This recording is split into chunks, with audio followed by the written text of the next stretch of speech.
भक्त का विश्वास अटूट होना चाहिए। उस विश्वास पर भगवान जरूर आते हैं। भगवान परम आश्रय हैं।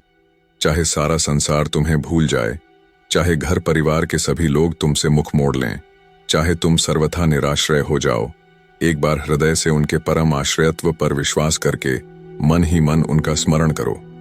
देखोगे तुम्हें कितना शीघ्र और कितना मधुर और निश्चित आश्रय मिलता है। भगवान सर्वशक्तिमान है।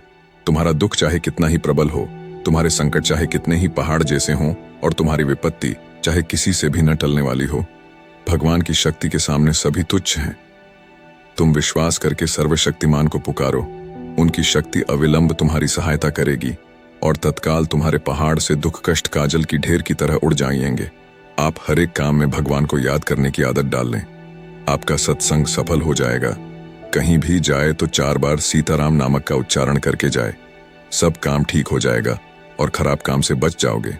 खराब काम से बचना और अच्छे काम में लगना, दोनों बातें सीताराम सीताराम कहने से हो जाएगी। भगवान का जो भी नाम आपको प्रिय हो वह नाम ले।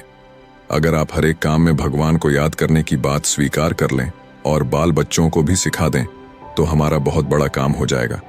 भगवान अपने स्वरूप को छुपा कर देते हैं। भगवान कहते हैं कि धरती को तू शुद्ध कर पानी में देता हूं, बीज तू डाल अंकुर मैं करूंगा, रक्षा तू कर अन्न मैं पैदा करूंगा। भगवान सोते नहीं, जीव का रक्षण करते हैं। भगवान कहते हैं खा ले तू पचा दूंगा मैं, खाकर सो जा तू, रक्षण मैं करूंगा। जीव सोता है, भगवान रक्षण करते हैं। जीव शांति से विचार नहीं करता कि कौन मुझे सुख देता है। भगवान का नाम क्या नहीं कर सकता।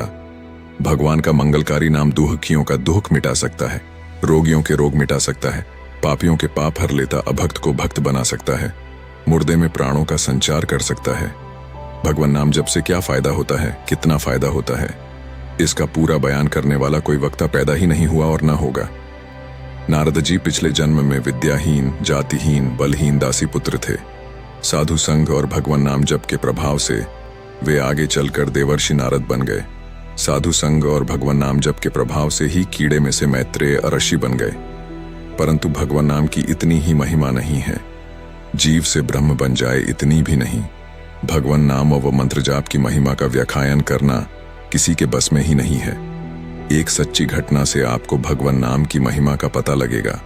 1962 के मध्य नागालैंड के एक व्यापारी श्री सीताराम जी के एक रिश्तेदार के लड़के का अपहरण हो गया। सब तरफ पुलिस द्वारा खोजबीन के बावजूद भी कुछ नतीजा न निकला। सीताराम जी उनसे बोले कि लखनऊ में बाबा नीम करौली जी द्वारा एक हनुमान मंदिर स्थापित है, जहां के लिए बाबा जी में व्यवस्था कर रखी है कि जो भी दुख भरा पत्र उनके नाम से या हनुमान जी के नाम आए, उसे पुजारी द्वारा रात को हनुमान जी को सुनाया जाए। ऐसा करने पर हनुमान जी प्रार्थी का संकट दूर कर देते हैं। तुम भी एक पत्र बाबा हनुमान जी के नाम लिख दो और विश्वास करो आपका लड़का जल्दी मिल जाएगा। घर वालों ने शीघ्र ही एक पत्र वहां भिजवा दिया। सीताराम जी बाबा से कहते रहे, बाबा अब मेरी लाज आपके हाथ है, और महाराज जी ने आपकी लाज रख ली। लड़का 4 दिन बाद सकुशल घर लौट आया। अपने भक्त की आस्था पर चोट कैसे करने देते सरकार।